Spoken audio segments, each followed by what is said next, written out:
তে আমরা কোয়েশ্চেন্সটা কিটা আছে এখানে কোয়েশ্চেন্সটা আছে a -6,10 এবং b 3,-8 বিন্দু দ্বয়ের সংযোগী রেখাখণ্ডটিকে কি অনুপাতে -4,6 বিন্দুটি বিভক্ত করে। ঠিক আছে, আমরা এখানে দুইটা বিন্দু দেওয়া আছে, তার স্থানাঙ্ক আমার দেওয়া আছে a b।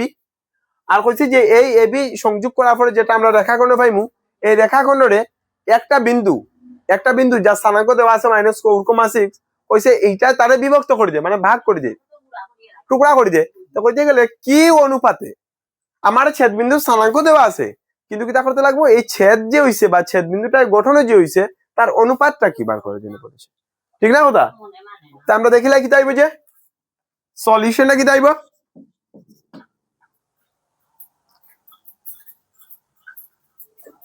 ছেদ বিন্দুর স্থানাঙ্কটা আসলে আমি জানি যেটা আমার ফর্মুলা আমার জানা আসলো কিটা, যদি a x1 y1 আর একটা b যদি x2 y2 থাকে, এগুলো স্থানাঙ্ক আসলে। আর আমরা জানি যে স্থানাঙ্কের মধ্যে কিটা আসলে জেনারেলি থাকে -6,10, যেটা মানে কিটা, এটা হলো x এর মান, এটা y এর মান। যদি দুইটা তোমার দেওয়া আছে তাই x1 y1 হে x2 y2 প্রমাণ করি আর কি। তে এটার মধ্যে সেম আছে কিটা, যদি আমরা এরকম a x1 y1 R b x2 y2 যদি এটা দুইটা বিন্দু থাকে, হ্যাঁ, আর দুইটা বিন্দুরে যদি m1 অনুপাত m1 রেশিও m2 অনুপাতে যদি তারা বিভক্ত করা হয়, অনুপাতটা যদি এটা থাকে, তবে স্থানাঙ্কটা কি দাইব বা ছেদবিন্দু স্থানাঙ্কটা কি দাইব, এটা দিব pxy। ক্লিয়ার? তে কিটা আছে দেখো এখন, তে এটা স্থানাঙ্কটা কি দাইব, স্থানাঙ্কটা বার করার ফর্মুলাটা এটা হলো x এর, এটা হলো গিয়া y এর। ক্লিয়ার? দেখো এখন কিটা করলাম আমরা, চলো এটা আমরা কিরকম বার করব। প্রথমে আমরা যেটা দেওয়া আছে a -6,10 b 3,-6, এটা ধরলাম আমার x1, মনে মনে আমার জানি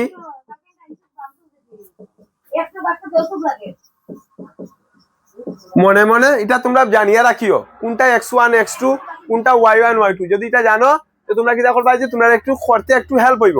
ঠিক আছে, আর তোমরা এখানে জানো ছেদ বিন্দুর স্থানাঙ্ক আবার তোমরা দেওয়া আছে নানি, হ্যাঁ? আচ্ছা, তোমরা এখানে ছেদ বিন্দুর স্থানাঙ্কটাও দেওয়া আছে। আসলে আমরা যেটা কিটা করি যে x এর মান আমরা কিরকম বার করি, x এর বার করার ফর্মুলা কিটা আছে, মানে ছেদ বিন্দুর স্থানাঙ্কটা বার করার ফর্মুলা তো আছে নানি, x এর বার করার ফর্মুলা ওটা আছে। ঠিক আছে, m1 x2 plus m2 x1 divided by m1 plus m2। Clear? তে m1 কে হইব, m1 তো আমি জানি না, m1 জানি নি, আমার তো অনুপাত জানা নাই, কিন্তু আমি x এর মান তো জানি, x এর মান জানি কিনা না, হ্যাঁ? কারণ আমার কিটা কইছো যে ছেদ বিন্দুর স্থানাঙ্কটা দেওয়া আছে ওটা। ঠিক না কথা? x y এটাই আমার x y মানে নি, স্থানাঙ্কটা যেটা -4,6 আছে, এটাই তো x এর মান 4, তার লাগে আমি 4 লিখবো এখানে।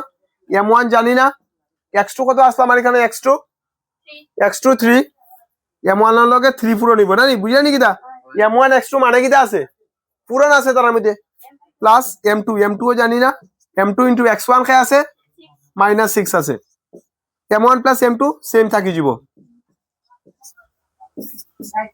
এখন তার এইদিকে লইয়াই যাও, -4 ইনটু m1 প্লাস সে মাইনাস মাইনাস হয়ে যাব -4 m2। ক্লিয়ার? তারপরে তো কি দাইছো 3 into m1 3m1 plus minus minus 6 into m2 6m2। Clear? এখন দেখো কি দাইব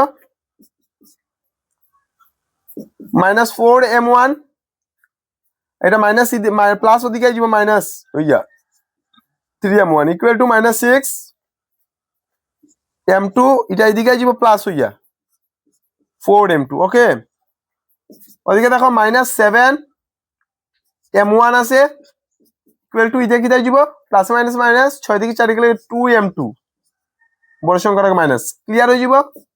m1 হে পুরনোই আছে, তার লগে এদিকে যাব হে ডিভাইড হয়ে যাব m2, হে 2 আছে 7টা পুরনোই আসলো, এদিকে যাবে ডিভাইড হইয়া, মানে m1 বাই m2 কি তাই গেল আমার, m1 বাই m2 মান কত বাড়াই গেল 2/7, মানে তার অনুপাতটা কিটা আছে 2/7।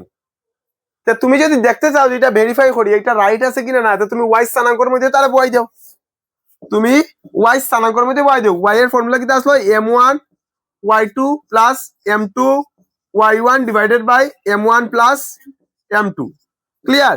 এখন m1 সেম আগের মতন তোমরা বোয়াও, এটার মধ্যে কি থাকবে যে y এর মান এখানে আমার 6 আছে, m1 জানি না, y2 কি আছে না সরি এখানের ক্ষেত্রে তো একটু ডিফারেন্ট আছে, কারণ এখন হলো গিয়া না না এটা সেমই থাকবো, এটার মধ্যে কোনো প্রবলেম নাই। আচ্ছা ঠিক আছে, এটার মধ্যে কোনো প্রবলেম, m1 y2 কে আছে -8, m2 কে আছে m2 y1 কে আছে 10, m1 plus m2 ওকে ওটা হয়ে যাব 6 into m1, 6 into 6 m1 plus 6 m2। আমরা এক স্টেপ বাড়াইছি না নানি, হ্যাঁ দুটোটা লাগে পুরো নিব যেহেতু বাইনোমিয়াল আছে নানি, দ্বিপদ রাশি তো 6 into m1 6 into m2 clear.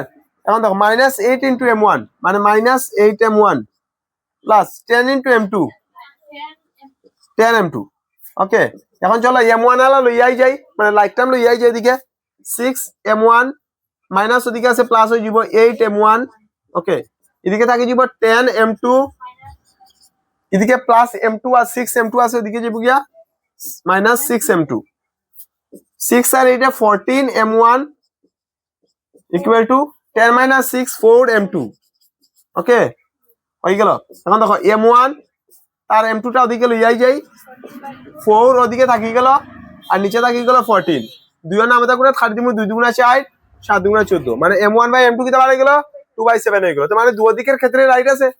আমার কিটা কইছিল যে কোন অনুপাতে ভাগ করে আমি লিখি নিমু, সুতরাং বা দেয়ারফর অনুপাতটি